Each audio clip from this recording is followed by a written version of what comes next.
जय श्री राधारमण भगवान की जय। श्री निताई गौरचंद्र भगवान की जय।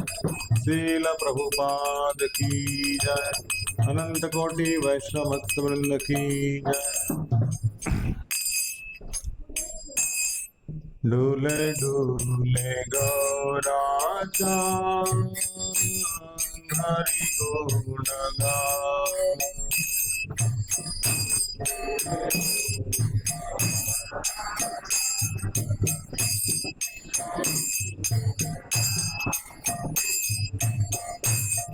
आसिया वृंदावने आसिया नाचे Gaura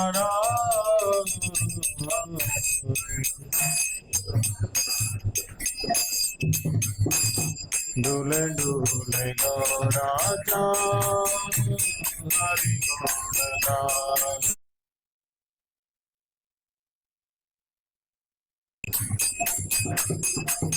Next slide. Next slide. Next slide. Vrindavani तरुणता प्रेम कोय हरि कथा।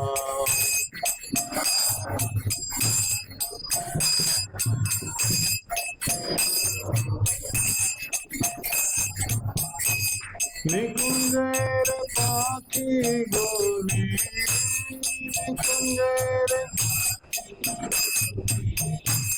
हरि नाम सुनाओ।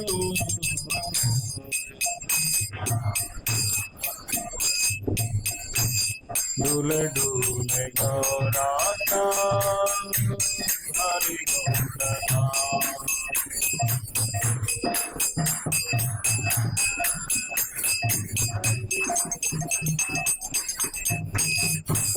गौर बोले हरि हरि शारी बोले हरि हरि।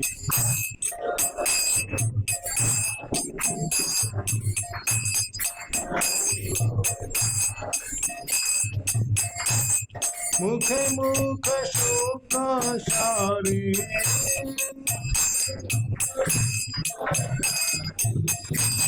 हरि नाम नाम।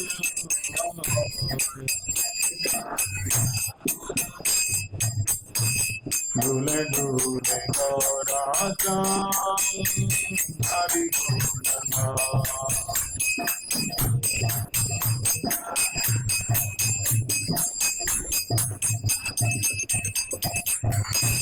हरि नाम मस्त हुए हरि नाम सींचे दे।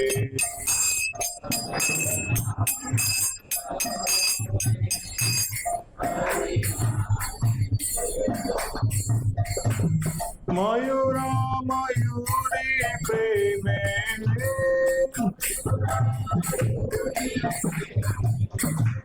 नाचिया खिला।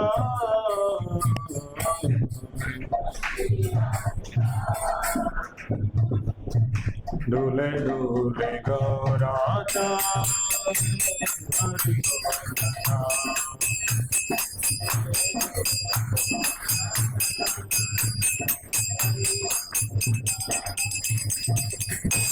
प्राणे हरि ध्याने हरि हरि बोलो बदन मोरी।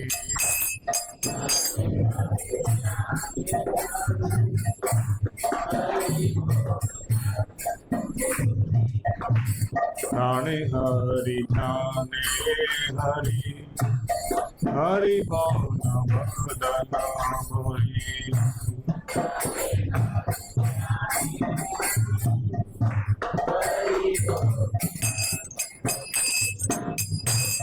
हरि नाम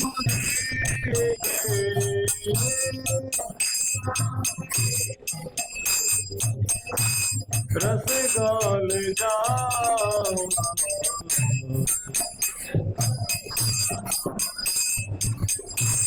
डूले डूले गौराचा हरि गौरा।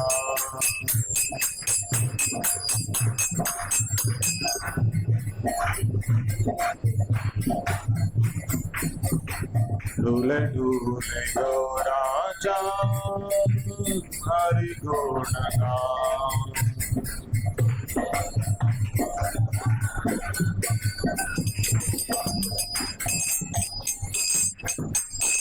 हसिया जमुना सुने नाचे हरि हरि बोले। हसिया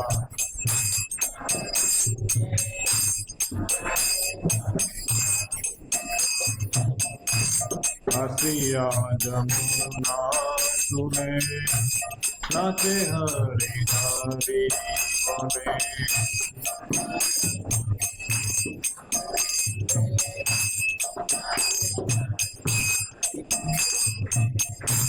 जमुना डोले से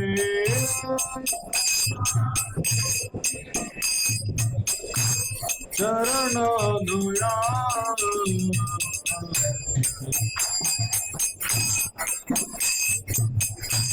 डूले डूले गौराचा हरि गुण गान।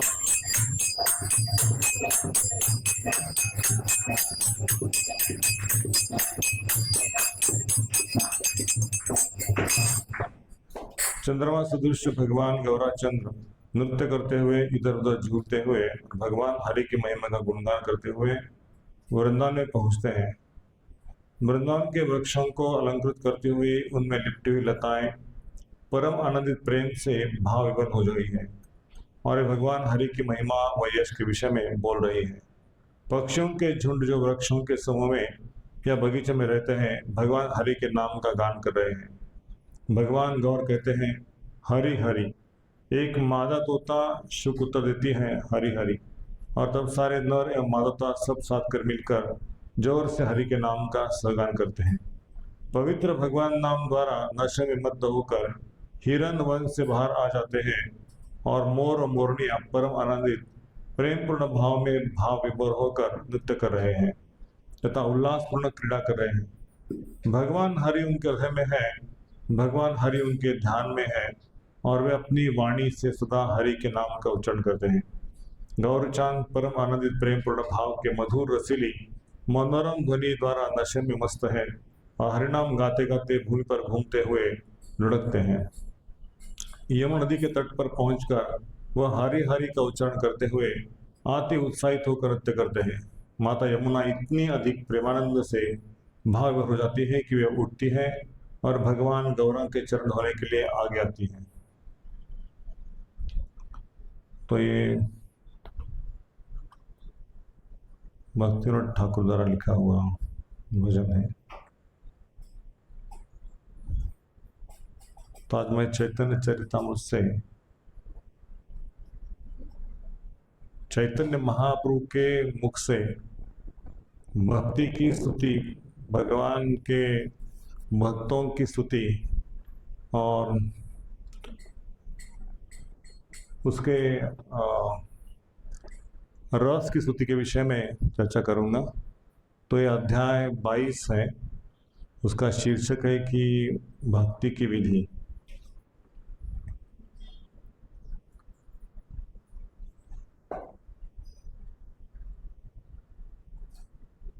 अध्याय 22 चैतन्य महाप्रभु ने स्वयं भक्ति की विधि का वर्णन किया है। तो कई बार हमको फिलॉसफी पता होती नहीं है, हम भक्ति तो करते हैं लेकिन सिद्धांत पता नहीं है।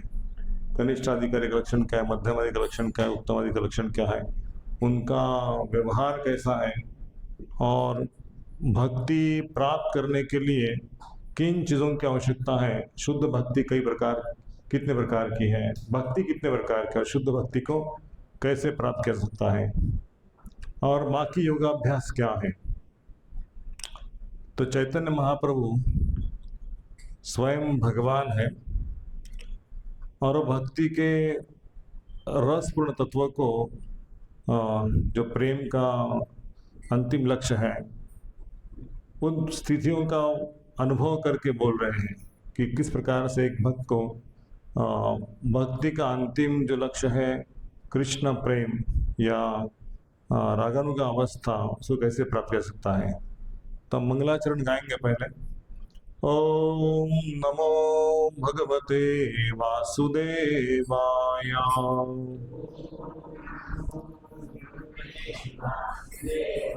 ओम नमो भगवते वासुदेवाय।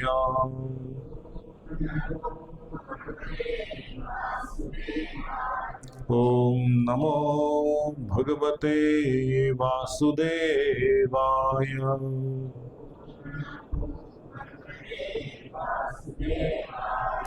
ओम अज्ञानतिमिरान्धस्य ज्ञानाञ्जनशलाकया चक्षुरुन्मिलितं येन तस्मै श्रीगुरवे नमः। श्रीचैतन्यमनोभीष्टं स्थापितं येन भूतले स्वयं रूपः कदा मह्यं ददाति स्वपदान्तिकम्। वन्देऽहं श्रीगुरोः श्रीयुतापदकमलं श्रीगुरुन् वैष्णवांश श्रीरूपं साग्रजातं सहगणरघुनाथान्वितं तं सजीवं साद्वैतं सावधूतं परिजनसहितं कृष्णचैतन्यदेवं श्रीराधा कृष्णपदान् सहगणललिता श्रीविशाखान्वितांश। नमः ॐ विष्णुपदाय कृष्णप्रेष्ठाय भूतले श्रीमते भक्तिवेदान्त स्वामीन् इति नामिने। नमस्ते सारस्वती देवे गौरवाणी प्रचारिणे निर्विशेष शून्यवादी पाश्चात्यदेशतारिणे।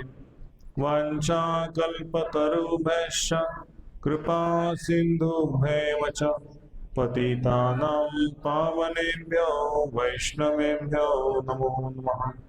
नमो महावदन्याय कृष्णप्रेमप्रदायते कृष्णाय कृष्णचैतन्य नामिने गौरद्विषे नमः।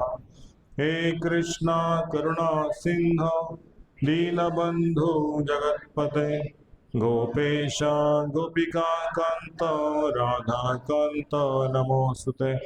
तप्त कांचन गौरांगी श्रीराधे वृंदावनेश्वरी वृषभानुसुते देवी प्रणमामि हरिप्रिये। जय श्री कृष्ण चैतन्य प्रभु नित्यानंद श्री अद्वैत गदाधर श्रीवासादि गौरभक्त वृंद। हरे कृष्णा कृष्णा कृष्णा हरे हरे हरे राम राम राम हरे हरे। हरे Krishna Krishna Krishna Hare Hare Hare Ram Ram Hare Hare. Once more, Hare Krishna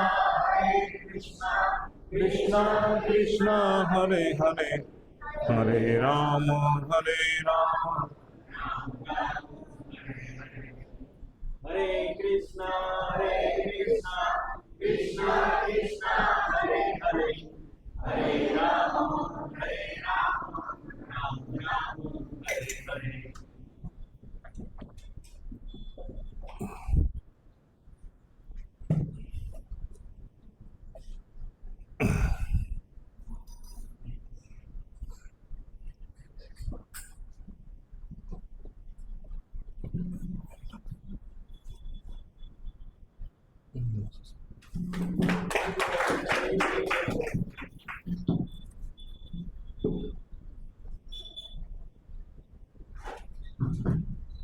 मुखं करोति वाचालं पंगुलंघयति गिरिं यत्कृपातं वन्दे श्रीगुरुदिनतारिणं परमानन्दमाधवं श्री चैतन्येश्वरम्। जय जय श्री चैतन्य जय नित्यानंद जय द्वैत चंद्र जय गौरभक्त वृंदा। जय जय श्री चैतन्य जय नित्यानंद जय द्वैत चंद्र जय गौर भक्त वृंदा।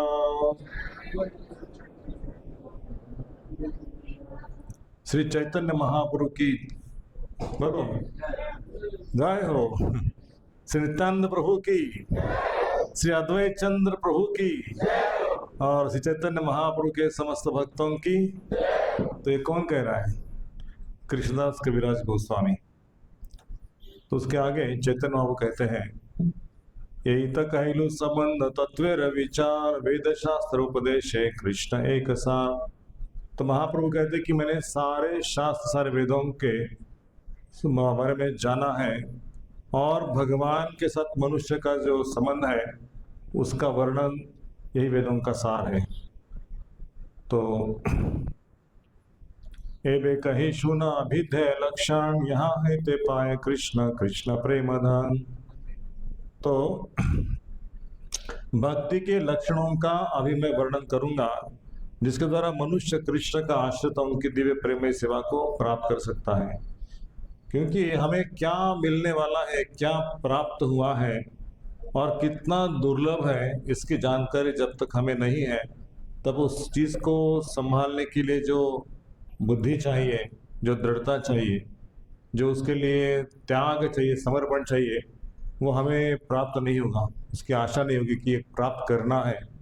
इसलिए इन चीजों को जानना बहुत जरूरी है कि भक्ति के लक्षणों का वर्णन भगवान कर रहे हैं। कृष्ण भक्ति अभेद्य सर्वशास्त्र कय अतएव मुनिगण करिया चे निश्चय। तो सारे संत पुरुषों ने निष्कर्ष निकाला है कि मनुष्य जीवन का सारे जो कार्य उसका उद्देश्य है केवल भगवान कृष्ण की भक्ति करना, वही जीवन का उद्देश्य होना चाहिए। ये कौन कर रहे हैं? भगवान चैतन्य महाप्रभु।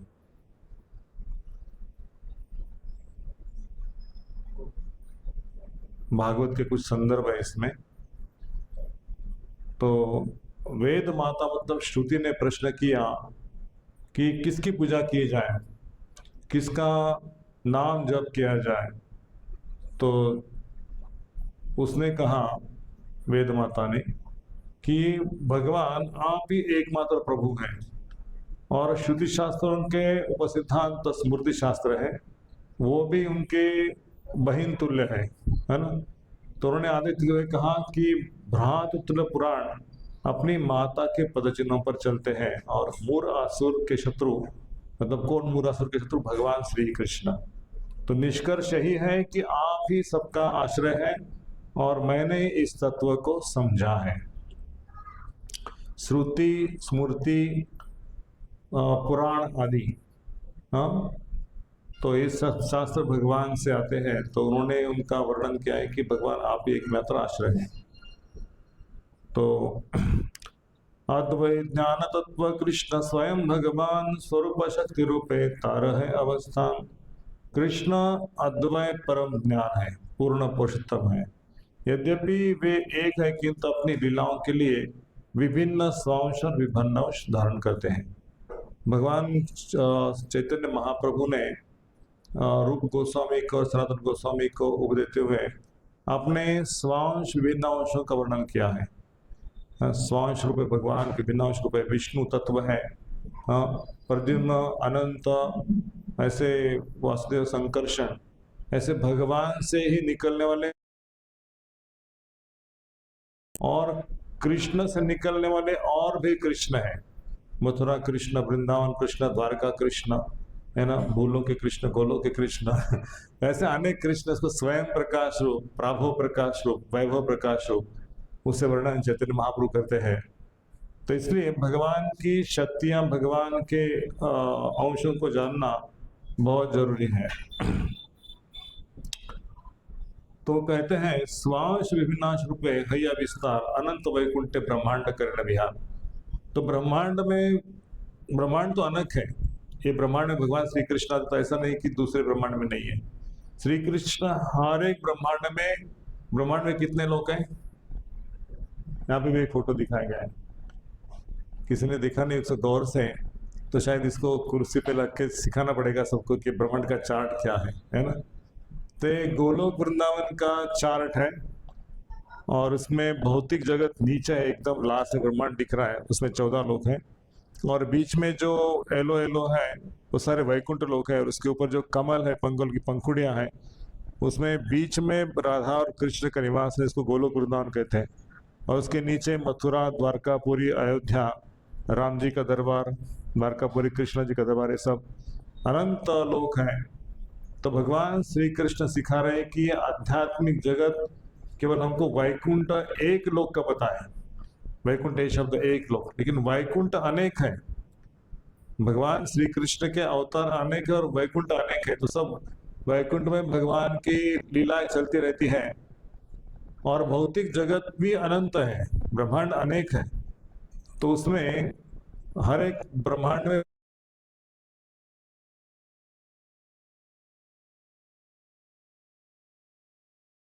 भगवान श्री कृष्ण भी अपने समय पर बनाते हैं। स्वांश विस्तार चतुर्विध अवतार गण विभिन्नांश जीवतार शक्ति ते गण। उनके स्वांश विस्तार, भगवान के जो अंग से बाहर निकलते हैं, वो वैकुंठ लोक में अवतरित होते हैं या वैकुंठ लोक में वास करते हैं।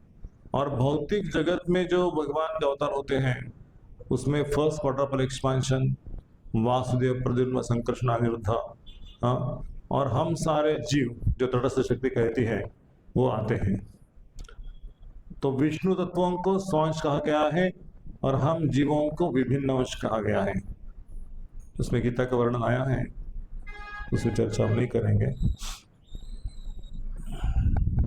अभी हमारी चर्चा होगी हम कौन है। एक से विभिन्न अंश जीव द्वैत प्रकार, एक नित्य मुक्त एक नित्य संसार।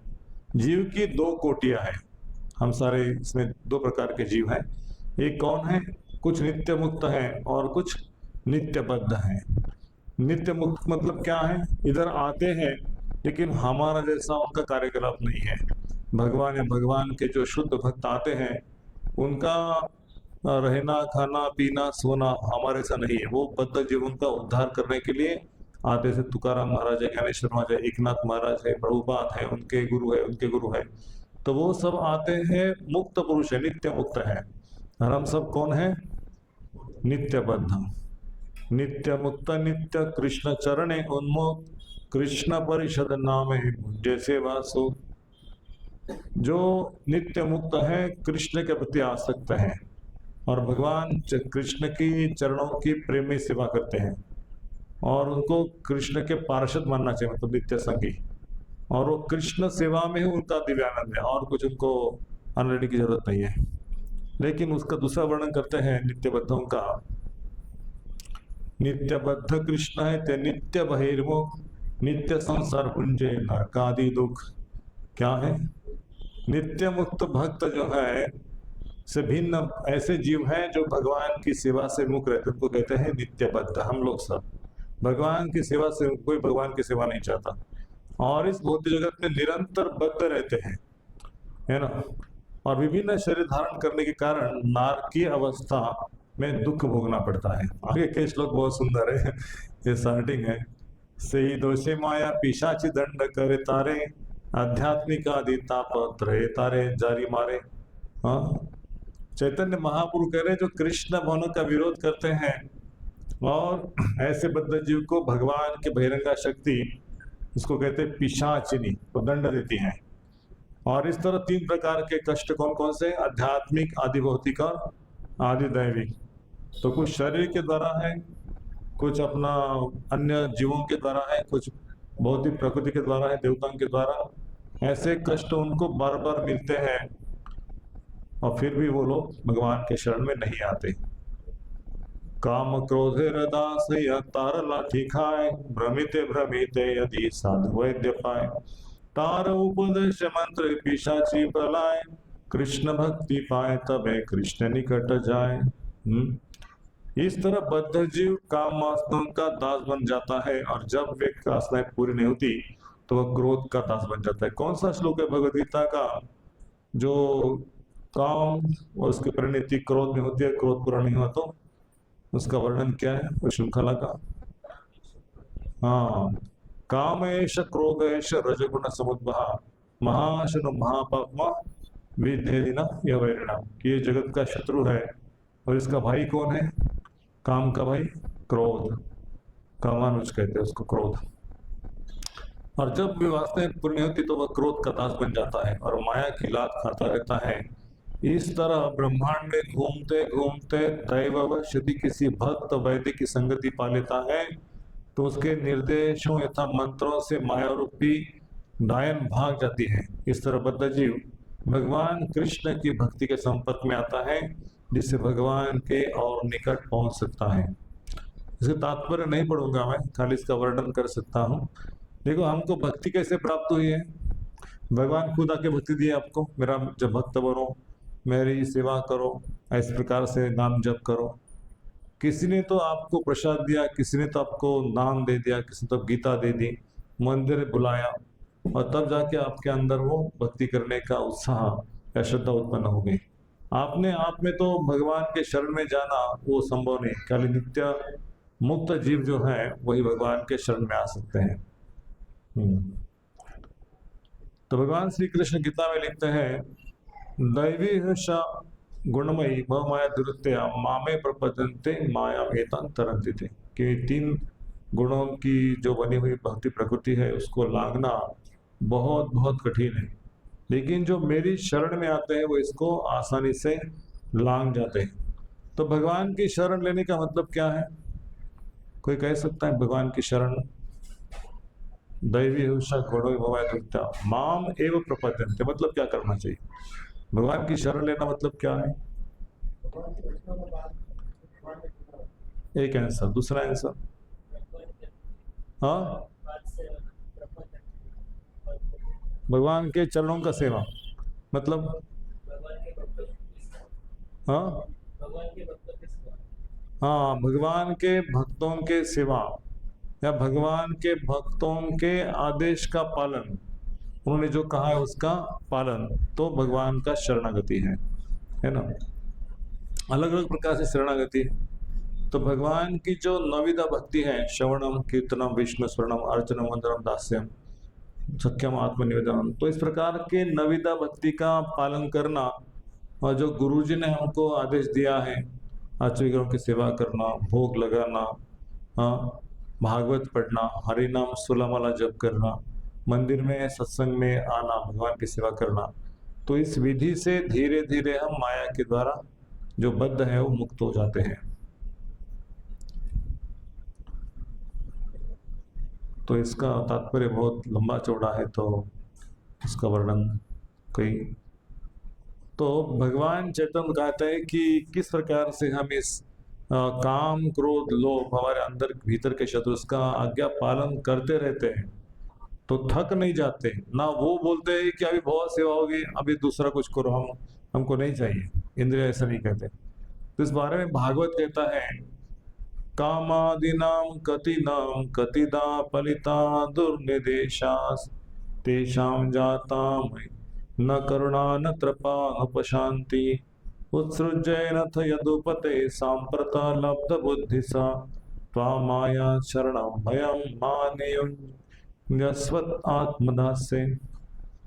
तो काम आदि नाम कतिदा फलिता, तो कितने प्रकार से हमने काम क्रोध लोभ मान मात्सर्य जैसे अपने स्वामियों की सेवा की है, वो सेवा मतलब उनके आदेशों का पालन किया, लेकिन तेषाम जाता मई न करुणा, ये सेवा करने के पश्चात उनको हमारे प्रति कोई करुणा कोई दया नहीं उत्पन्न हुई।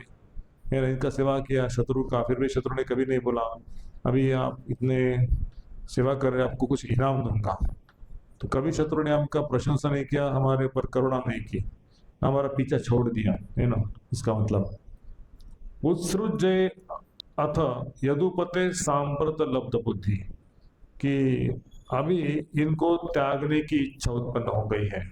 हे यदुपते, हे कृष्ण, आपके शरण में आकर हम इसमें मुक्त होना चाहते हैं। किस प्रकार से? आपकी सेवा करके हम काम क्रोध लोभ मद मत्सर्य को भगाना चाहते हैं, इससे भय से मुक्त होना चाहते हैं। तो हमें आपकी सेवा में ले लो, आपकी शरण प्रदान करो। तो कभी तो बुद्धि जाग जाती है कि अभी इनकी सेवा बंद करना चाहिए, भगवान श्री कृष्ण की सेवा करनी चाहिए। जब ऐसा भाव मन में आता है तो हम माया से मुक्त हो जाते हैं। तो प्रभुपाद ने हरे कृष्ण महामंत्र का अर्थ लिखा है, कृष्ण भक्ति है अभिदय प्रधान, भक्ति मुख निरीक्षक कर्मयोग ज्ञान। कृष्ण की भक्ति ही जीव का मुख्य कार्य है, यद्यपि बद्ध जीव की मुक्ति के भी साधन है यथा कर्म ज्ञान योग सा भक्ति, किंतु ये सब भक्ति पर आश्रित है। कभी कभी लोग है ना कर्मयोग को प्राधान्य देता है, कभी कभी ज्ञान योग को, कभी कभी अष्टांग योग को। कोई योगी अपने अलग अलग चैनल के माध्यम से भक्ति का अष्टांग योग का वर्णन करते हैं, उसमें साक्षात्कार का वर्णन करते हैं। तो हमें लगता है कि हमें जो प्राप्त हुआ है वो निम्न स्तर का है, लेकिन इनको जो प्राप्त हुआ है ज्ञान के द्वारा ध्यान के द्वारा बहुत ऊंचा स्तर है और हमसे बड़े हैं। लेकिन चैतन्य महाप्रभु इतना सुंदर वर्णन करते हैं, यही सब साधारण अति तुच्छ फल, कृष्ण भक्ति बिना तहा दीते नारे फल। अरे कृष्ण के भक्ति के सिवा इनका कोई वैल्यू नहीं है। अगर वो कृष्ण भक्ति में नहीं है तो ऐसा ज्ञान, ऐसा कर्म, ऐसा योग उसे कृष्ण प्राप्त होते नहीं है। भक्ति के बिना वो सब साधन दुर्बल है, भक्ति चाहिए उसके लिए। बिना भक्ति के कोई कर्मयोग का पालन करेगा, कोई ध्यान योग का करेगा, कोई अष्टांग योग करेगा, लेकिन उसमें भगवान की सेवा नहीं है भक्ति का मतलब, तो सारे दुर्बल है, उसमें कोई बल नहीं है।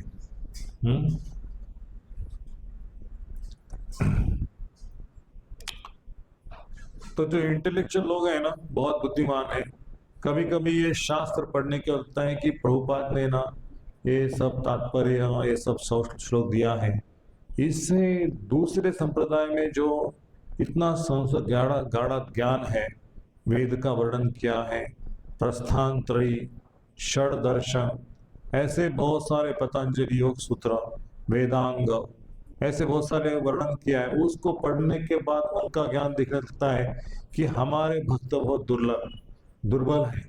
देखो उनका कितना ज्ञान है।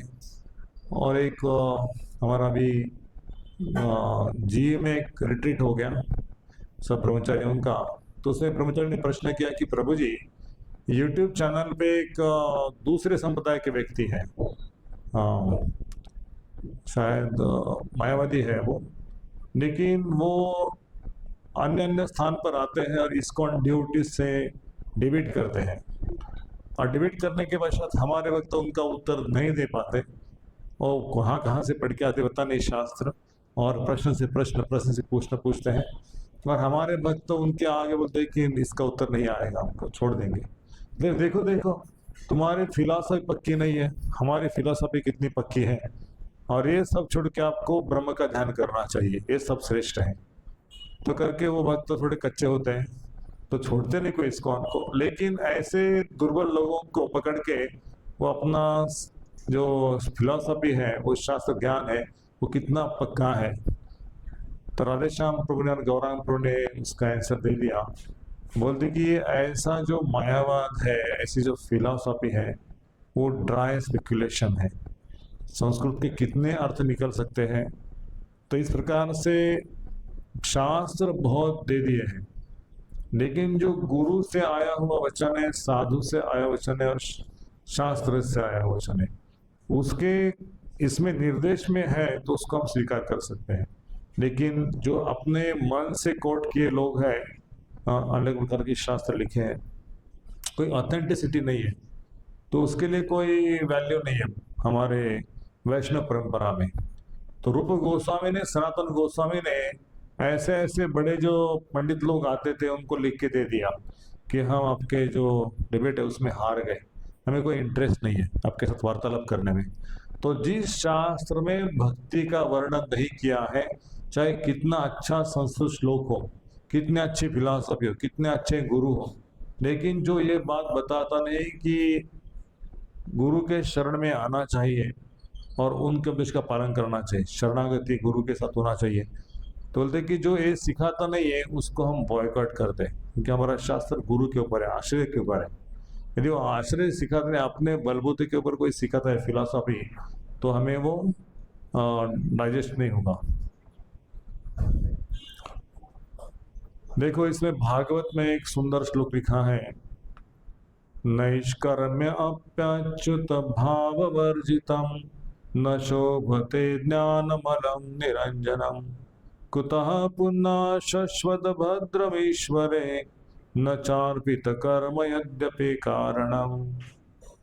जो कर्म का भोग उत्पन्न नहीं करते और जो भगवान की प्रेममय सेवा के लिए सिखाए नहीं जाते, तो वो भौतिक मल से रहित होते हुए भी अधिक सुंदर नहीं लगता। जो ज्ञान, जो कर्म, तो फिर सकाम कर्म के बारे में क्या कहा जाए, जो शुरू में प्रारंभ से कष्टप्रद है, अंत में भी कष्टप्रद है, लेकिन उसका जो लाभ है वो क्षणिक है।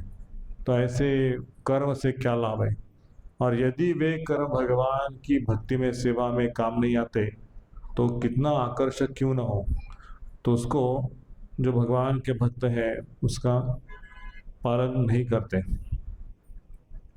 ये श्लोक जब नारद मुनि ने व्यासदेव को पूछा था, व्यासदेव ने नारद मुनि को पूछा था कि ये जो मैं वर्णन किया है सारे शास्त्रों को, 4 वेद, 18 पुराण, उपनिषद, लेकिन उससे मुझे कुछ ऐसा संतुष्टि प्राप्त नहीं हो रहा है, फिर भी मन खिन्न है, उदास है।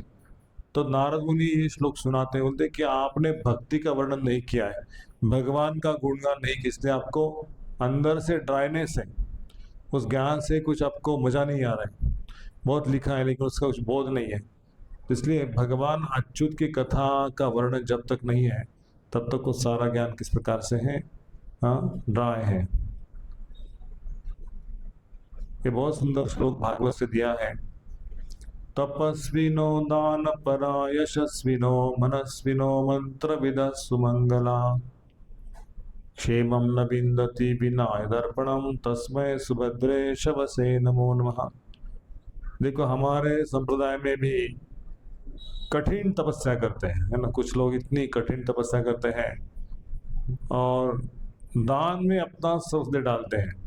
जो अपने पुण्य कर्म के लिए प्रसिद्ध हैं, जो ध्यान तथा ज्ञान में लगे हैं और जो वैदिक मंत्र का उच्चारण करने में अत्यंत पटु है, वे यदि अपने कर्मों को पूर्ण पुरुष भगवान की सेवा में समर्पित नहीं करते तो वे कोई शुभ फल नहीं प्राप्त कर पाते, भले ही वे पुण्य कर्मों में क्यों न लगे हो।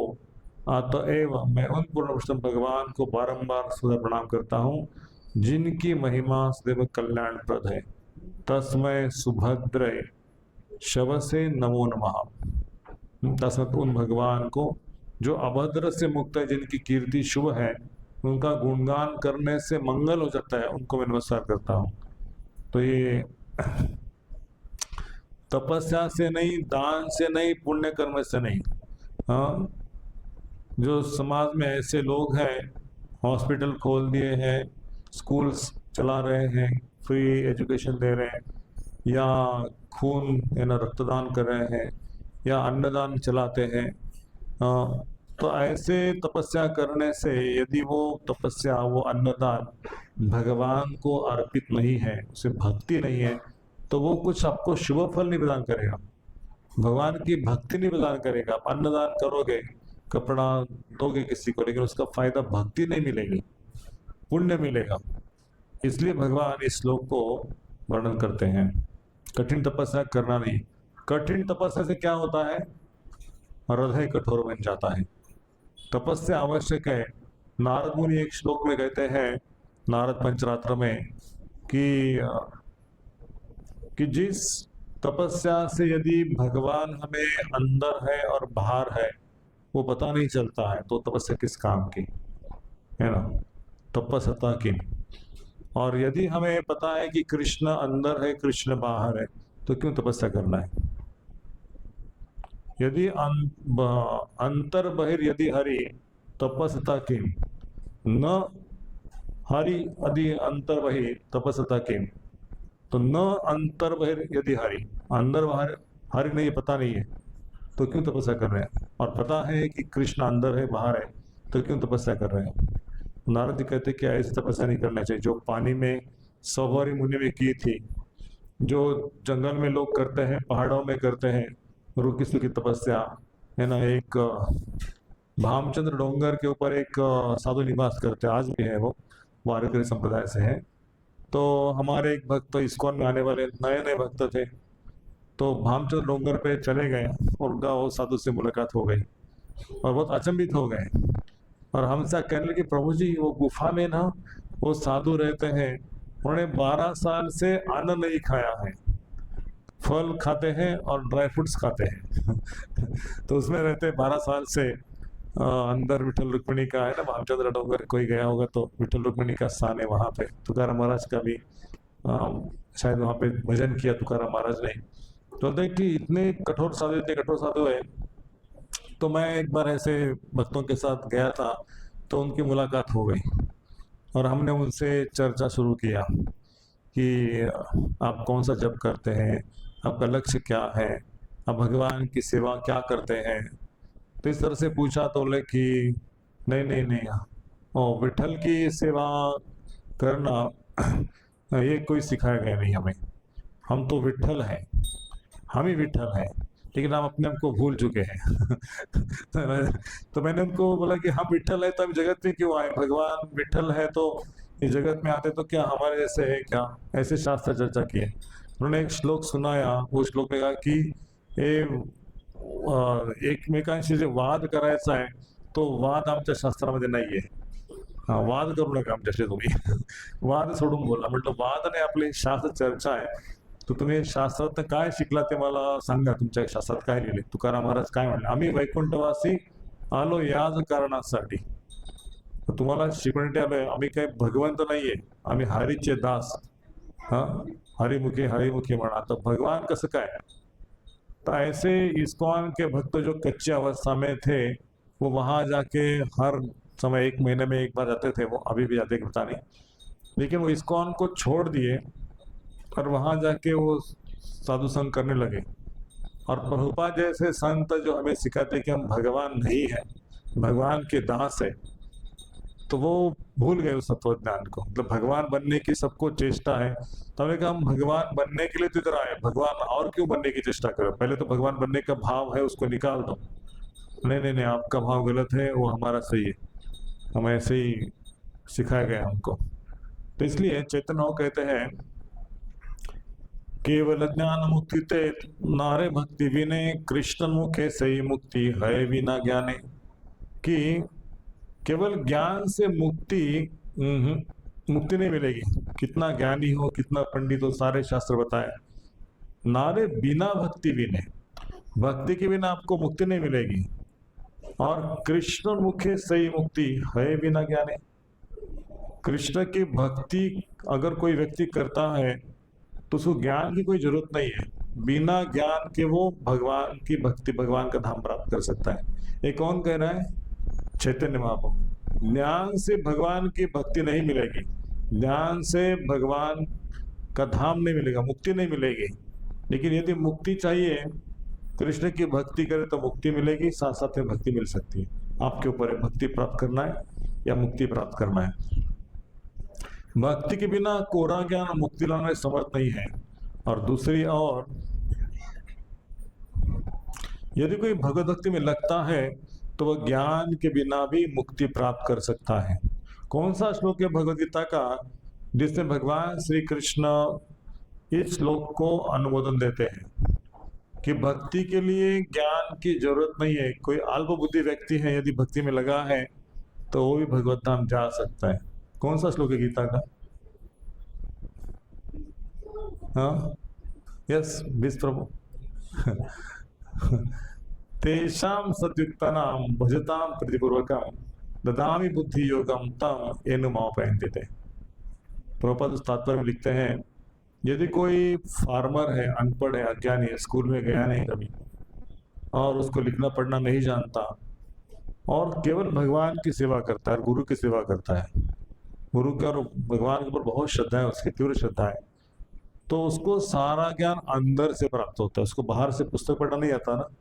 कौन था वो व्यक्ति जो इस श्लोक को मिलता जुलता था? हाँ, ब्रह्मा जी को ज्ञान नहीं था। माय गॉड ब्रह्मा जी को क्यों करे, आचार्य ब्रह्मा जी दिव्य ज्ञान हृदय प्रकाश से करते हैं। नहीं नहीं, उसका नहीं कह रहा हूं मैं। ब्रह्मा जी अज्ञानी थे क्या? नहीं, ब्रह्मा जी को भगवान ने ज्ञान दिया। किस लिए ज्ञान दिया? सृष्टि निर्माण करने के लिए। मैं ऐसे जीव की व्याख्या कर रहा हूँ कि जो जीव स्कूल में गया नहीं, कॉलेज पढ़ा नहीं, उसको लिखना पढ़ना जानता नहीं है, और उसको भगवान की शुद्ध प्रेम भक्ति, भगवान का साक्षात दर्शन प्राप्त हो गया। हाँ हाँ, पीछे का साउथ इंडिया का ब्राह्मण था जो लिखना पढ़ता जानता नहीं था, और चैतन्य महाप्रभु उनके पास गए और उनके आंखों से आंसू आ रहा था। गीता तो उल्टी पकड़ी थी, लेकिन बोले कि श्रीपाद आप क्या पढ़ रहे हो, क्या समझ में, थोड़ा अर्थ बताइए। तो बोलते हैं कि मैं तो नहीं जानता, कुछ पढ़ना नहीं जानता, लिखना नहीं जानता, लेकिन मैं ये देख रहा हूँ कि भगवान श्री कृष्ण अपने भक्तों का रथ चला रहे हैं, वो सारथी बन गए, और अर्जुन अंदर बैठा कृष्ण रथ चला रहे। ये हर पन्ने को मैं देखता हूँ तो मुझे बहुत दुख होता है, आनंद के अश्रु आते हैं कि कैसे पूर्ण पुरुष भगवान अपने भक्तों के सारथी बन सकते हैं, ड्राइवर बन सकते हैं, है ना। तो सारे पंडित लोग शास्त्र पढ़ते थे, वेद पढ़ते थे, लेकिन ये पढ़ता नहीं था, कुछ को पढ़ना नहीं आता था। तो महाप्रभु ने क्या कहा? अरे आपने तो शास्त्रों का सब सार जान लिया है, आपको वेद पढ़ने की आवश्यकता नहीं, आपको शास्त्र पढ़ने की आवश्यकता नहीं, आपने सब शास्त्रों का निचोड़ करके सार जाना है। आपके आंखों से जो आंसू आ रहे हैं ना, तरह के आपने भगवान को प्राप्त किया। तो भगवान ने उनको आलिंगन किया, उसके आंखों से आंसू बह रहा था, शरीर कांप रहा था। तो साक्षात पुरुषोत्तम भगवान श्री कृष्ण चैतन्य महाप्रभु उनके सामने प्रकट हो गए थे। दंडवत किया उस सौदर्ण ब्राह्मण ने। तो यही है, भक्ति के लिए कोई ज्ञान की आवश्यकता नहीं। तो क्यों हम ज्ञान प्राप्त कर रहे हैं, या क्यों पढ़ रहे गीता? प्रभुपाद बोलते हैं कि भक्ति शास्त्री करो, भक्ति वैभव करो। हाँ, एक आंसर बहुत अच्छा दिया। दूसरा, हाँ, ना ज्ञान नहीं होगा तो फिर तो भक्ति होगी। चैतन्य चरितामृत से कोटेशन सुनाता हूँ। सिद्धांत बलिया चित्ते ना करे आलस, यहाँ है ते कृष्ण। क्या आगे? हाँ, तो कृष्ण का प्राप्ति नहीं होगा अगर सिद्धांत को नहीं समझेंगे। हम सिद्धांत इसलिए सुन रहे हैं कि कोई व्यक्ति आके हमको मायावाद का फिलोसफी सुना देगा, आप भगवान है, हम ब्रह्म है, तो उसको मान लेंगे। कोई दूसरा व्यक्ति आएगा, कोई निराकारवाद सुनाएगा, सब ब्रह्म है, भगवान को आकार नहीं है, निराकार है, उसको सुनेगा। आप ब्रह्म हो, सब ब्रह्म है। हाँ, तो वो सुन के हम बोले हाँ हम भी ब्रह्म है, वो ब्रह्म है। तो भगवान को रूप है, उनके लीला है, उनका परिकर है, उनका धाम है, ये जानकारी के लिए, और हमको अंतिम में भगवान के धाम में जाकर भगवान की सेवा करना है। तो सेवा का भाव आने के लिए भगवान की महत्ता को समझना, कृष्ण कितने महान हैं, कृष्ण कितने दयालु हैं, कृष्ण अपने भक्तों के ऊपर कितना प्रेम करते हैं, कृष्ण अपने भक्तों की सेवा करते हैं। तो इस तरह से यदि कोई व्यक्ति भगवान को जानता है, इस तरह से भगवान की लीलाओं को समझता है, तो वो भगवान के धाम में पहुंच सकता है।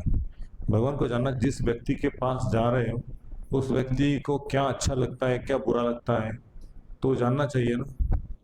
या तो गुरु से श्रवण करके जानना चाहिए, या तो शास्त्र पढ़ के जानना चाहिए, दो चीज है। यदि गुरु के संपर्क में आके श्रवण श्रवण श्रवण विधि में लगते हो, तो श्रवण से परीक्षित महाराज ने भगवान को प्राप्त किया था, तो वो भी एक विधि है। और दूसरा कारण क्या है शास्त्र पढ़ने का? चलो श्रद्धा, कन्विक्शन, भगवान की महत्ता, ये सब हो गए। दूसरा कारण क्या है? गुरु का आदेश, प्रभुपाद का आदेश है, आप भक्ति शास्त्री करो, आप भक्ति वैभव करो। मैंने जो ग्रंथ लिखे हैं, मैंने नहीं लिखे एक्चुअली, वो कृष्ण लिखे हैं, और मेरा आदेश है कि ये जन सामान्य तक ग्रंथ पहुंचना चाहिए, और आपको पढ़ना चाहिए, और ये दूसरों को पढ़ाना चाहिए। गुरु का आदेश है ना। तो गुरु के ऋण है वास्तव में, और गुरु के ऋण को मुक्त तो नहीं हो सकते, लेकिन जो शास्त्र पढ़ के थोड़ा बहुत हम गुरु के प्रति कृतज्ञ हो सकते हैं पढ़ने के बाद, इसलिए इसको पढ़ना चाहिए। ठीक है, आगे बढ़ते हैं। भक्तों के लक्षण क्या है वो भी वर्णन किया है। कुछ महत्वपूर्ण श्लोकों को मैं लूंगा। हे प्रभु, आपकी भक्ति एकमात्र शुभ मार्ग है। यदि कोई केवल ज्ञान के लिए या यह समझ कर के सारे जीव आत्माएं हैं और यह जगत मिथ्या है, इसका परित्याग कर देता है तो उसे बहुत कष्ट भोगना पड़ता है। मात्र कष्टप्रद अशुभ कर्म ही उसके साथ हाथ लगते हैं। उसका प्रयास चावल से रहित भूसी को पीटने जैसा है, उसका प्रयास निष्फल हो जाता है। हाँ, तो हमें भक्ति ज्ञान के लिए नहीं करना है, ज्ञान प्राप्त करने के लिए। भक्ति भक्ति के लिए करना है, भक्ति ज्ञान के लिए नहीं। भक्ति मतलब भक्ति के लिए मतलब भगवान की सेवा करने के लिए भक्ति करना है। एक प्रश्न पूछा था मैं रेडिट में, प्रभु जी कृष्ण प्रेम क्या है, कृष्ण प्रेम की प्राप्ति कब होगी? तो बोले आप कृष्ण प्रेम में ही हो, आपको रियलाइज नहीं हो रहा है, आप कृष्ण प्रेम को डेली अनुभव कर सकते हैं। क्या कृष्ण प्रेम है? तो बोले कि जिस व्यक्ति को कृष्ण के सेवा में आनंद आता है, कृष्ण की सेवा करने में उसको लालायिता है, उसको कृष्ण प्रेम मिल गया है। लेकिन जिसको लगता है कृष्ण प्रेम दूसरा है और कृष्ण भक्ति कोई और है, कृष्ण की सेवा कुछ और है और कृष्ण प्रेम अलग है, कृष्ण सेवा से कृष्ण प्रेम का कोई मतलब नहीं है, ऐसा जो व्यक्ति सोचता है कृष्ण प्रेम प्राप्त करने के लिए दूसरा मार्ग अप्लाई करता है, ज्ञान का या कुछ और तो वो कृष्ण का प्रेम नहीं है। कृष्ण का प्रेम, कृष्ण को भोग लगाना, कृष्ण का अर्थ करना, निरंतर कृष्ण के बारे में सोचना, कृष्ण को क्या अच्छा लगता है, कैसे उसको खिलाऊं, कैसे सुलाऊं, कृष्ण के भक्तों की सेवा, गुरु का आदेश, श्रवणम कीर्तनम विष्णु स्मरण, ये सब उसके हृदय में, मतलब जो रागानुगा भक्ति के प्लेटफॉर्म पे है, वो कृष्ण प्रेम को प्राप्त है। कृष्ण के विरह से उसको मतलब युगायितम निवीक्षण चक्षुषा परावर्षण शून्यायतम जगत सर्वम गोविंद विरहण। यदि मैं गोविंद को भूल गया, आज भोग लगाना भूल गया, आज गोविंद को कुछ खिलाया नहीं, तो ऐसा लगना चाहिए कि मैं क्यों खा रहा हूँ, है ना। भगवान को भोग नहीं, भगवान को आरती नहीं, भगवान का कुछ सोचा नहीं, आज भगवान क्या अच्छा लगता है, तो मैंने कैसे ग्रहण किया। यशोदा माता को ऐसा नहीं था कि वो कृष्ण प्रेम को ढूंढ रही थी, यशोदा माता भगवान की सेवा में रत थी और उसी में उसका आनंद था। जब वो कृष्ण को टिफिन भर के देती थी और दूर दूर तक जब कृष्ण उनके आंखों से ओझल, तब तक वो कृष्ण का सोचते थे मेरा कन्हैया जा रहा है अकेला, लेकिन आज वृंदावन में कोई दूसरा आसुर तो नहीं आएगा, उसको मारेगा तो नहीं, तो उसके लिए प्रार्थना करना नारायण को, है ना, विष्णु के अलग अलग स्तोत्र गाना, तो भगवान रक्षा करो मेरे कृष्ण की। वो उसको बताना है कि वही नारायण है, वही विष्णु है, वही पूर्ण भगवान है। लेकिन कृष्ण की रक्षा, कृष्ण की सेवा कृष्ण कर हमेशा सोचती थी। तो इस तरह से जो व्यक्ति कृष्ण का निरंतर चिंतन में लगा है, कृष्ण को प्रसन्न करने के लिए योजना बना रहा है, वो कृष्ण को प्राप्त किया है ना। हम ये नहीं सोचते कि अरे भगवान के धाम में जाने के पश्चात कृष्ण प्रेम मिलेगा, है ना। प्रभुपाद को कृष्ण प्रेम, कृष्ण की अनुभूति हर समय होती थी कि कृष्ण मेरे साथ है, कृष्ण मेरे माइंड को डायरेक्ट कर रहे हैं,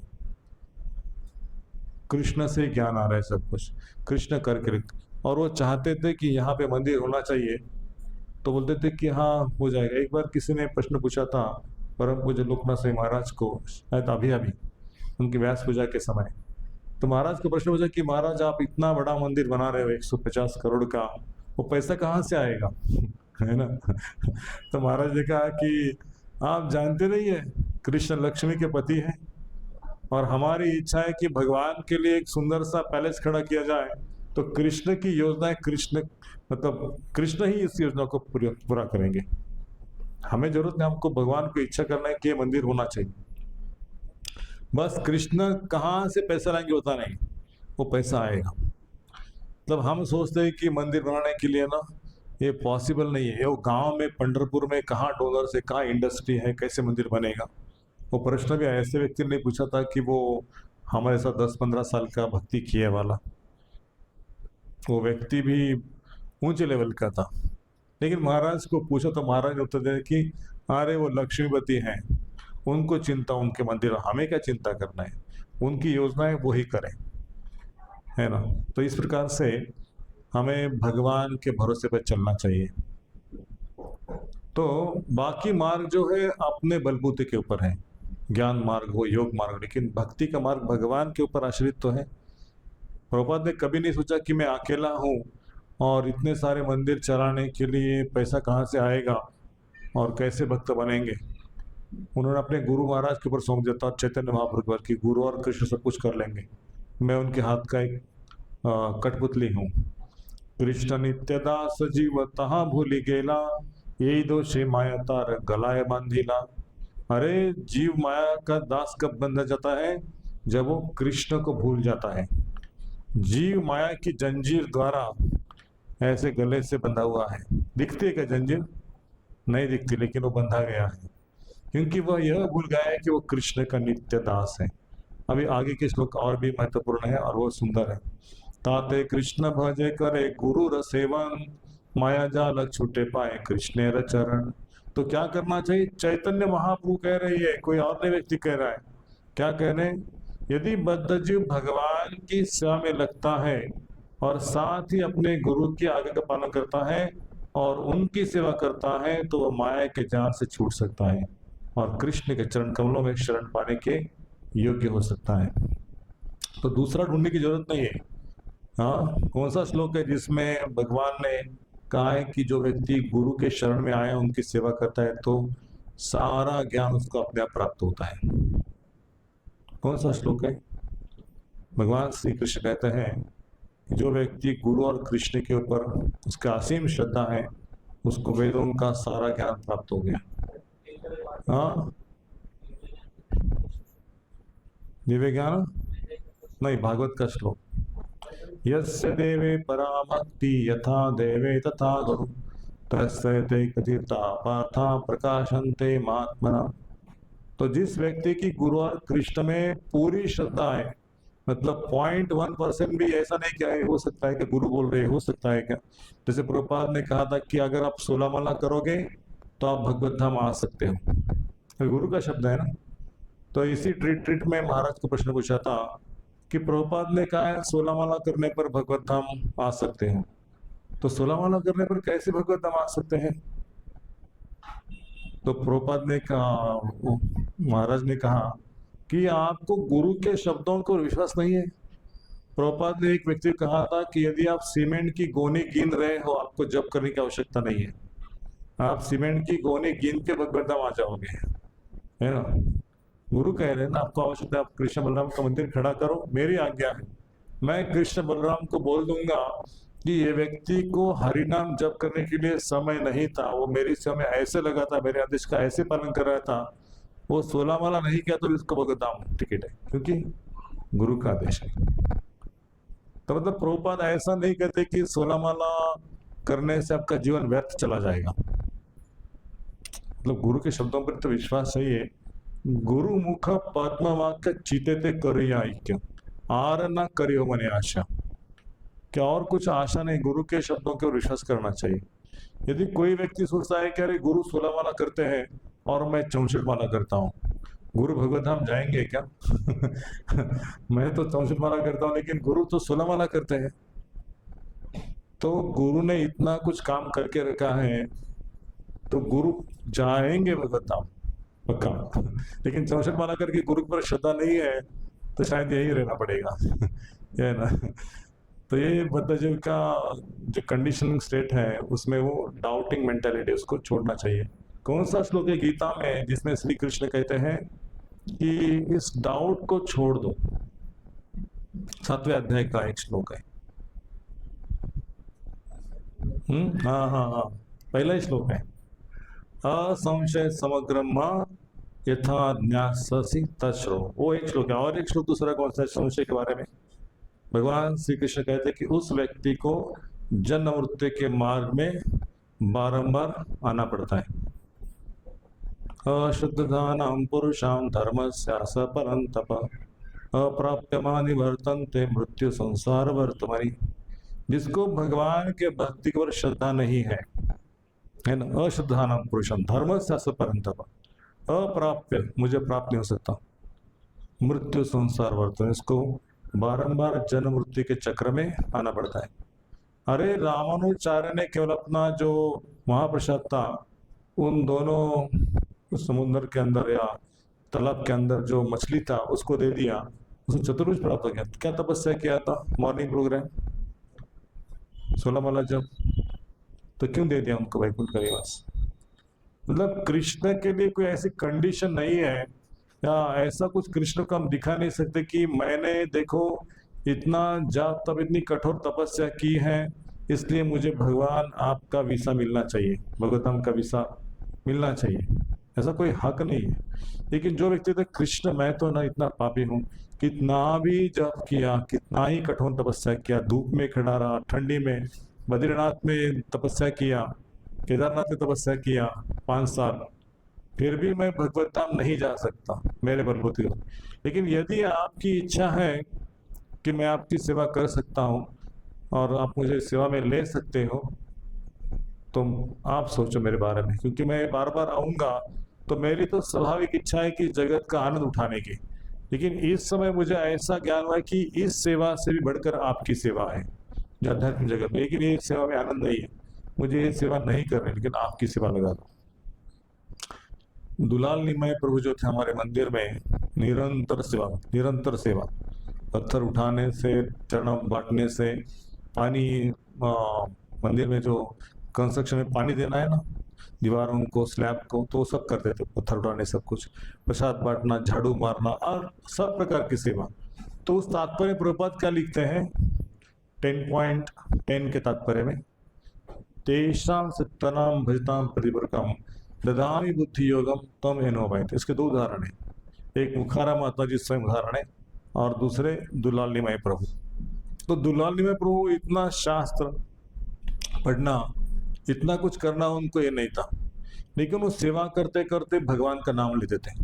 सेवा उनका फ्रंट पे था और हरिनाम बैकग्राउंड में था, हमेशा सेवा, हमेशा सेवा, हमेशा सेवा, ऐसा नहीं था। तो उस तात्पर्य प्रभुपाद लिखते हैं कि जो व्यक्ति हर प्रकार की सेवा में नियुक्त है, हर प्रकार की सेवा, कोई सेवा मिल गया उसको, कि कितना सौभाग्य मेरा कि मुझे प्रसाद सर्विंग का सेवा, कितना सौभाग्य मुझे कि वो बर्तन साफ करने का सेवा, कितना सौभाग्य भक्तों को बैठने का व्यवस्था हो गया, आरती का सेवा मिल गया, कुछ भी सेवा मिल गया तो उसको कृतज्ञता हृदय में है, कितना फॉर्चुनेट कि मुझे ये सेवा मिल गया। लेकिन होता है कि नहीं नहीं ये सेवा नहीं, दूसरा सेवा करेंगे, नहीं सेवा करेंगे। तो सेवा में जो डिफरेंशिएशन देखता है तो शायद उसको कृष्ण समझ नहीं आएगा। ये कृष्ण की ही सेवा है, कृष्ण से अभिन्न है, जो सेवा मिला है वो सेवा सबसे श्रेष्ठ है। इसलिए महाराज ने कहा था कि even if you are IIT man, MTech, IIT, PhD, and आप आलू कट कर रहे हो, तब आलू कट करने के लिए भी योग्य नहीं हो। If you think I am IIT, how can I cut the बटाटा, यू नो, पोटैटो मेरे को पोटैटो सेवा में लगा दिया। ये लोगों को समझ में नहीं आता कि मैं IIT करके आया हूँ, मुझे सब्जी कट करने में लगा दिया। तो महाराज ने कि you are not liable to cut the aloo, क्योंकि वो आलू भगवान के मुख में जाने वाला है, कृष्ण खाने वाले हैं। आपको ये समझ कि मेरा आलू कट करने से भगवान का प्लेट में जाएगा और कृष्ण प्रसन्न होंगे उस बटाटा खाने से, है ना। तो ये कितना सिंपल लॉजिक है ना भक्ति का। लेकिन हम IIT बनते हैं ना तो कुछ अपना दिमाग लगाते हैं, अरे मैं पुस्तक लिखना चाहिए, पुस्तक लिखेंगे तो मेरा टैलेंट काम में आएगा, फिर वो लोग पढ़ेंगे। तो इस प्रकार से लोग भक्ति करने के सिवा दूसरा ज्ञान को ढूंढते, उससे कृष्ण प्रसन्न हो जाएंगे, वो नहीं प्रसन्न। तो प्रत्येक जीव भगवान का सनातन सेवक है, किंतु माया के प्रभाव से यह बात भुला जाती है, जिससे मनुष्य भौतिक सुख में विश्वास करने के लिए प्रेरित होता है। माया से भ्रमित होकर मनुष्य सोचता है कि भौतिक सुख ही एकमात्र वांछित लक्ष्य है। यह भौतिक चेतना बद्ध जीव के गले के चारों ओर पड़ी जंजीर के समान है।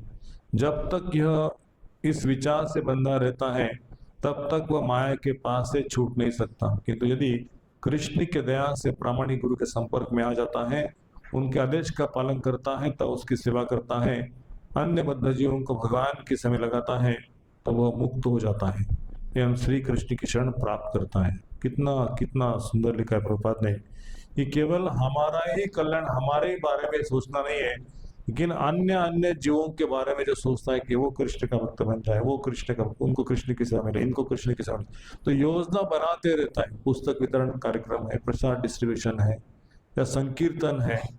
एक बार महाराज को प्रश्न पूछा कि महाराज संकीर्तन निकालने के लिए साथ में भक्त होना चाहिए ना, तो कीर्तन करने में मजा आता है, फिर आनंद होता है। तो बोले महाराज ने कि हाँ, प्रसाद खाते समय कोई भक्त है तो प्रसाद ग्रहण करते हैं क्या, तभी मजा आता है क्या? अभी संकीर्तन के समय भक्त चाहिए, लेकिन वो प्रसाद के समय कोई भक्त नहीं तो अपना अपना प्लेट मिल गया बस कोई सोचता नहीं है ना। ऐसे ऐसे प्रश्न भक्त लोग पूछते हैं। तो महाराज बोले कि संकीर्तन में यदि भक्त है नहीं है तो भगवान कृष्ण आपके साथ में, जब गाते हो अकेले में कृष्ण के सामने और उसके पश्चात कोई भक्त आपके पीछे बैठ गया नहीं बैठ गया तो कृष्ण और मैं। तो बोले सबसे पावरफुल क्या है इस युग में? संकीर्तन है। नाम जप नहीं पावरफुल, संकीर्तन है। और पिताजी को आनंद होता है कि मेरे नाम का कोई कीर्तन कर रहा है, जोर से गा रहा है। तो वृंदावन में आप जगन्नाथपुरी में जाओगे हरिदास ठाकुर के समाधि के पास, तो दो व्यक्ति बैठते केवल, एक बजाने वाला एक गाने वाला। आपने देखा होगा जगन्नाथपुरी में, तो गाते रहते है ना, हरे कृष्णा कृष्णा कृष्णा हरे हरे, हरे राम राम राम हरे हरे। तो महाराज ने कहा कि आपको जप करने की आवश्यकता नहीं है, यदि आप हरे कृष्णा का कीर्तन 24 घंटे कर सकते हो तो। लेकिन हम 15 मिनट में हमारे पैर दुखने लगते हैं, है ना, और कोई देख रहा है हमको डांस करते समय तो हमको लगता है कि डांस नहीं करना चाहिए इतना। तो बोलते कि बकरेश्वर पंडित 72 घंटे नृत्य करते थे और चैतन्य महाप्रभु उनको ऐसे उठाते थे ऊपर, घुमाते थे उनको ऊपर उठा के, वो थकते नहीं थे बकरेश्वर पंडित। तो ऐसा कोई कीर्तन करने वाला व्यक्ति, उसको माला उठाने की जरूरत नहीं है, लेकिन हम वो कीर्तन करने में स्वाद नहीं लेते हैं, भगवान को आनंद देने के प्रयत्न को स्वयं को जप करना पड़ेगा। चारि वर्णाश्रम यदि कृष्ण नहीं भजे, स्वकर्म करिते से बड़ी मजे। ब्राह्मण क्षत्रिय वैश्य शूद्र और कौन? ब्रह्मचारी गृहस्थ वानप्रस्थ सन्यासी। ये लोग यदि भगवान की भक्ति नहीं करते हैं, लेकिन स्वकर्म करिते, अपना अपना कर्म कर रहे हैं, बच्चों को भोग बनाना, घर में आए वाले मेहमान का सेवा करना, और ऑफिस जाना, पैसा कमाना, खेती करना, सब कुछ कर रहे हैं, लेकिन भगवान की भक्ति नहीं कर रहे हैं। तो क्या लिखा है चैतन्य प्रभु? स्व कर्म करिते से रौरो पड़ी मजे। रौरो मतलब क्या है? नार की अवस्था है, रौरो नाम का नरक है, वो नरक में जाएंगे। अरे हमने तो बच्चों को एजुकेशन दिया, बच्चों को पढ़ाया, उनका स्कूल का फीस भरा, उनको हॉस्पिटल में लेके उनका सब इलाज करवाया, हमारा कर्तव्य किया हमने, लेकिन भक्ति नहीं की। तो चैतन्य बाबू कहते हैं कि वर्णाश्रम संस्था के अनुयायी, हाँ, ये 4 वर्ण 4 आश्रम विधि विधानों को मानते हैं, यदि वे इन विधि विधानों का पालन भी करते हैं किंतु भगवान कृष्ण की भक्ति में सेवा नहीं करते, तो वे भौतिक जीवन की नारकीय अवस्था में जा गिरते हैं। ये महाप्रभु कह रहे हैं, चैतन्य बाबू, हम नहीं कह रहे। कोई कहता होगा कि हमने तो देवताओं के मंदिर में चक्कर लगाए, सोमवार शिव जी के मंदिर में श्रावणी सोमवार किए, और शनिवार को हनुमान जी के मंदिर में हम जाते हैं, हाँ, और मंगलवार गणपति के पास जाते हैं। ऐसे सबके पास गए, लेकिन भगवान कृष्ण के पास आए नहीं, तो माया दंड देगी। बोले जिसके लिए जन्म लिया था वो नहीं किया, लेकिन इनके लिए गए, किसके लिए? चंदा इकट्ठा करने के लिए। गणपति का पूजा क्यों करते हैं लोग? चंदा प्राप्त करने के लिए। ये गणपति का भी सीजन आने वाला है, वो चंदा इसलिए प्राप्त करते हैं, पत्ते खिलना है, दारू पीना है, मजा करना है। मैं पिछली बार एक प्रोग्राम में आया था इधर, और हमारे मित्र मिलिंद शेट्टी डॉक्टर बोले कि प्रभु जी 150 लोग आएंगे प्रोग्राम के लिए, और इतना अच्छा व्यक्ति है वो, उसका कंपनी का मालिक है, डायरेक्टर है, और मेरा भांजा भी साथ में है। आप समय निकाल, मैं गणपति में प्रोग्राम नहीं करता हूँ, मुझे इतना अच्छा एक्सपीरियंस है, ये गणपति में कोई सुनने वाला नहीं है, सब पागल लोग हैं गणपति के भक्त। तो मैं नहीं आता प्रोग्राम के लिए। नहीं प्रभु जी, मेरी रिक्वेस्ट है, मेरा भांजा आपको मत करने, वो डायरेक्टर भी अच्छा भक्त है, सारी सुविधा होगी, आप प्लीज मेरा समय निकालो। ठीक है, आप बोल रहे तो जाता हूँ। तो लोग आ गए मुझे लेने के लिए मैंने उनको बोला प्रसाद मिलेगा? हाँ, प्रसाद का ऑर्डर देता हूँ, प्रसाद मिलेगा। तो फूड फॉर लैब से यहाँ मंदिर से 2 खिचड़ी के डब्बे ले लिए और आते से बोले प्रभु जी ये पानी का बॉटल और ये प्रसाद इसको 5,000 रुपये आप बिल दे दो बना के। बोले खिचड़ी 500 रुपये की है, 500 बिल होगा, सिर्फ 5,000 नहीं होगा बिल इसका। नहीं नहीं, हमको 5,000 खर्च करना है। बोले 5,000 कैसे आप करना है करो, लेकिन हम तो 500 रुपये लेंगे आपसे खिचड़ी का। तो जाते समय उनको थोड़ा सा वार्तालाप किया भक्ति के बारे में, वो कुछ सुन नहीं रहे थे ठीक से। फिर मुझे उधर छोड़ दिया सोसाइटी में, और वहाँ पे रहे कि 150 लोग है, कहाँ है हॉल? नहीं, ये लिफ्ट के सामने जो लोग बैठे हैं ना 8-10 लोग, हाँ वही है ऑडियंस। फिर बोला बस इतने, ये बच्चे 4-5 थे और 5-6 माता जी थे, 8-10 लोग थे। बोले कौन है ऑर्गेनाइजर? कुछ वैसा सन नहीं है, कुछ साउंड सिस्टम नहीं है और कुछ पानी का कुछ पूछते नहीं है। कौन है ऑर्गेनाइजर? मैंने पूछा उनको।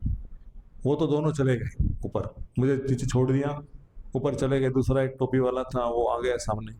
बोले गुरु जी क्या करना है? बोले साउंड सिस्टम किधर है? तो बोले साउंड सिस्टम देखता हूँ किधर है, बैठने के लिए कुर्सी तो दे दो। बोले कुर्सी लाता हूँ, मेरा पानी की व्यवस्था नहीं है। बोले नीचे कुछ बिछाने के लिए लोग आए तो उसको कुछ चटाई डाल दो, कुर्सी डाल दो। उसको बोलना पड़ा चित्रंजी कहाँ से मंगा लो। फिर किसी तरह से हमारे और एक भक्त साथ में, तो मैं और कृष्णचरण भी था शायद, कृष्णचरण नहीं था, दूसरा एक था, श्रीहन था। तो वो मृदंग बजाने लगा, मैं वैसन पे बैठ गया, प्रभु जी नीचे ही बैठ गया, उनको आसन दिया नहीं बैठने के लिए। और किस तरह से हमने 40 मिनट का प्रोग्राम किया और प्रसाद का पूछा नहीं, पानी का पूछा नहीं, फल का पूछा नहीं। बोले कि प्रभु जी मैं निकलता हूँ। तो बोले हाँ निकलो गाड़ी नहीं था मेरे पास में निकलो तो मैंने भक्त को बुलाया कि प्रभु जी यहाँ पे ऐसे ऐसे मैं रुका हूँ और आप गाड़ी लेके आ जाइए। तो भक्त आ गए और मैं चला गया। तो वो प्रसाद का पूछा नहीं, फल का पूछा नहीं। तो मैंने डॉक्टर शेट्टी को फ़ोन किया, प्रभु जी किस प्रकार का ये प्रोग्राम था, ना फल पूछा, ना पानी पूछा, ना बैठने के लिए आसन नहीं दिया। तो उस डायरेक्टर को बोलो जरा कि जब भक्त आते हैं तो थोड़ा सेवा कैसे करना चाहिए, उसको ट्रेनिंग देना चाहिए था। तो मैंने थोड़ा सा उनको बताया कि ये लोग लायक नहीं प्रोग्राम करने के लिए, तो इनको ऐसे प्रोग्राम नहीं करना चाहिए। तो किस लिए कर रहे थे, तो डांटा उनको। तो मिलनी चाहिए डॉक्टर लगे, बोले बहुत बहुत मुझे माफ़ करो, सॉरी सॉरी सॉरी, मेरे से बहुत बड़ा अपराध हो गया। बोले अपराध नहीं हुआ, लेकिन जो लोगों ने किया है इस तरह से उनको बोलो गणपति आपके ऊपर प्रसन्न नहीं हो सकते इस तरह से, अगर आपका विचार है तो मतलब गणपति पूजन क्यों करे, किसको दिखाने के लिए कर रहे है ना। यदि आपको एटिकेट से नहीं कुछ पता हिंदू संस्कृति क्या है। और ये आते समय मैंने थोड़ा सा भक्ति में बोला था, ऐसा नहीं कि उनका पार्टी कोरा था, कुछ कुछ डाला था उनके अंदर भगवान के बारे में, लेकिन ये समझ नहीं पाते। इसलिए मैंने बोला कि गणपति में कोई प्रोग्राम नहीं होगा। तो इसीलिए लिखा है कि वो लोग नारकी अवस्था में जाएंगे। वैल्यू नहीं है, न भक्त की वैल्यू, न शास्त्र की वैल्यू है, न कृष्ण की वैल्यू है। गणपति के सामने नाच गाना करेंगे सब कुछ, लेकिन कुछ वैल्यू नहीं है। इसलिए हमें ऐसे कोई इसमें रुचि नहीं, ना उनका उद्धार हो सकता है। आगे क्या कहते हैं, मुख बाहुर पादव्य पुरुषाश्रमे सह चत्वारि व जज्ञिरे वर्ण गुण विप्रादया पृथक। ब्रह्मा के मुख से ब्राह्मण प्रकट हुए, इनकी भवन से क्षत्रिय उत्पन्न हुए, उनके कमर से वैश्य निकले और उनके पांव से शूद्र निकले। ये चारों वर्ण तथा इनके 4 आश्रम मिलकर मानव समाज को पूर्ण बनाते हैं। आगे जाएंगे थोड़ा सा। ज्ञानी जीवन मुक्त दशा पाइनु करी माने, वसुता बुद्धि शुद्ध नहे कृष्ण भक्ति भी नहीं। फिर से वही लिखा है, मायावादी संप्रदाय के ऐसे अनेक तर्कवादी ज्ञानी हैं जो अपने आप को मुक्त मानते हैं और अपने आप को नारायण कहते हैं, किंतु जब तक वे कृष्ण भक्ति में नहीं लगते तब तक उनकी बुद्धि निर्मल नहीं होती। तो ऐसे लोगों का प्रवचन सुनना नहीं चाहिए। मायावादी भाष्य सुन ले होइले सर्वनाश। टीवी पे जो प्रवचन आते हैं उनको यूट्यूब में सुनना नहीं चाहिए। ये जो श्लोक है, ये श्लोक श्रील प्रभुपाद हमेशा कहते थे, हे अरविंदाक्ष विमुक्त मारिनाथ त्वयस्त भावाद विशुद्ध बुद्धया आरोग्य कृच्छेण परम पदम तथा पतंती अधो नादृत विश्व अंग्रह। हे कमल नेत्र भगवान श्री कृष्ण कहे, जो अपने आप को इस जीवन में मुक्त मानते हैं किंतु आपकी भक्ति नहीं करते, वे अवश्य ही अशुद्ध बुद्धि वाले हैं। यद्यपि वे कठिन तपस्या करते हैं और उच्च आध्यात्मिक पद अर्थात निराकार ब्रह्म साक्षात्कार का पद प्राप्त करते हैं, किंतु वे पुनः नीचे गिर जाते हैं, क्योंकि वे आपके चरण कमलों की पूजा करने की उपेक्षा करते हैं। दशम स्कंद में, और ये बहुत इंपॉर्टेंट श्लोक है जो हम हमेशा गाते हैं।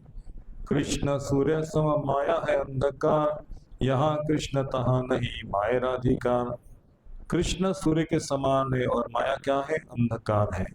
जहाँ कृष्ण है वहाँ कैसे अंधकार हो सकता है? वहाँ प्रकाश ही होगा ना। तो जो ही भक्त कृष्ण भाव अपनाता है तो ही माया का अंधकार तुरंत नष्ट हो जाता है। कौन सा गीता का श्लोक है जिसमें भगवान श्री कृष्ण कहते हैं कि उसके जीवन का अज्ञान अंधकार में नष्ट करता हूं? कौन सा श्लोक है वो भगवद गीता का? इसलिए पढ़ना चाहिए। तेषाम एवं अनुकंपार्थ अहम अज्ञानजनं तमो नाशयामि आत्मभावस्तो ज्ञान दीपेन भास्वता। उसके जीवन का अज्ञान अंधकार नष्ट करता हूँ और ज्ञान का दीपक उसके हृदय में जलाता हूँ। प्रकाश दीपक मतलब, तो भगवान जहाँ वहाँ अंधकार उसके हृदय में, अज्ञान कैसे रहेगा? है ना, प्रकाश ही रहेगा ना। तो आगे जाते हैं। सिर्फ भगवान के भक्तों के गुणों का वर्णन किया। थोड़ा सा क्या टाइम हो गया? 9 बज गए, टाइम हो गया।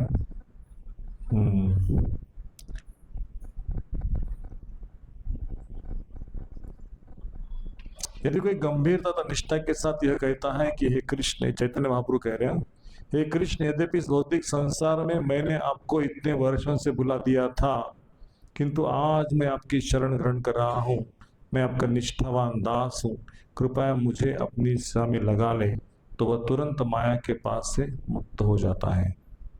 कितना इम्पोर्टेंट ये है कि उस समय हमें लगना चाहिए कि मैं कृष्ण के भक्तों का दास हूँ और आपकी शरण में आया हूँ, तो माया के पास मुक्त होने का यही साधन है। तो श्री चैतन्य वो उसका उदाहरण देते हैं, जब कुंभकर्ण नहीं, उसका भाई कौन, विभीषण जब राम की शरण में आया था तो उसने वो श्लोक कहा था, सकृदेव प्रपन्नोऽस्मि यत्त्वास्मि तेन याचते अभयं सर्वदा तस्मै ददामि तद्व्रत मम। तो राम जी कहते हैं, जो कहता है एक बार भी कि हे राम मैं आपका हूँ, हे प्रभु आज से मैं आपका हूँ, और अभय के लिए मुझसे प्रार्थना करता है, तो मैं उस व्यक्ति को तुरंत अभय प्रदान करता हूँ और वह उस समय सदैव सुरक्षित रहता है। युद्ध कारण में श्लोक आता है। लेकिन भुक्ति मुक्ति सिद्धि कामी यदि है, गाढ़ भक्ति योग्य तब कृष्ण भजय। लेकिन ये लोग जो है भौतिक कुसंग के कारण जो भुक्ति मुक्ति इसके पीछे लगे हैं, वो भगवान की भक्ति को नहीं प्राप्त कर सकते हैं। लेकिन जब वो वास्तव बुद्धिमान बन जाते हैं और कृष्ण की शरण में आते हैं, तो उनको मैं स्वीकार करता हूँ। एक मुझे वो श्लोक बोलना था जो सारे श्लोक इंपॉर्टेंट है, उसको स्किप कर रहा हूँ, लेकिन एक मध्यम अधिकारी का बहुत सुंदर वर्णन प्रभुपाद जी करते हैं। कनिष्ठ अधिकारी, मध्यम अधिकारी और उत्तम अधिकारी, वो श्लोक कह के मैं एंड करता हूँ।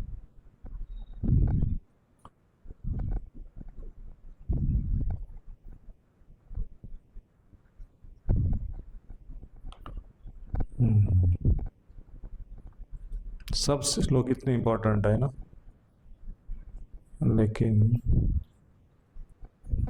66 में आएगा क्या?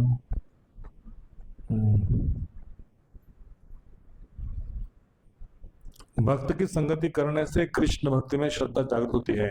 भक्ति कारण मनुष्य का सुप्त कृष्ण जागृत होता है और इस तरह उसका बद्ध जीवन समाप्त हो जाता है।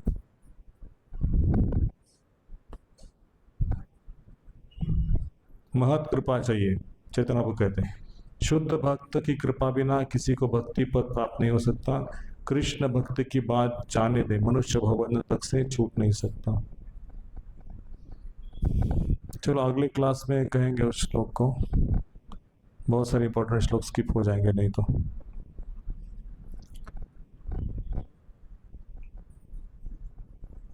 इससे कोई प्रश्न है, कोई टीका है?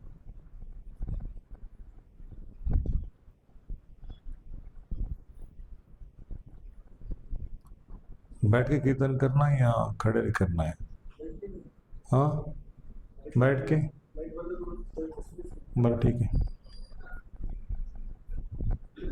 श्रील प्रभुपाद की जय। निताई गौरचंद्र भगवान की जय। श्री चैतन्य चरितामृत की जय। निताई गौर प्रेमानंद। हरि हरि बोल।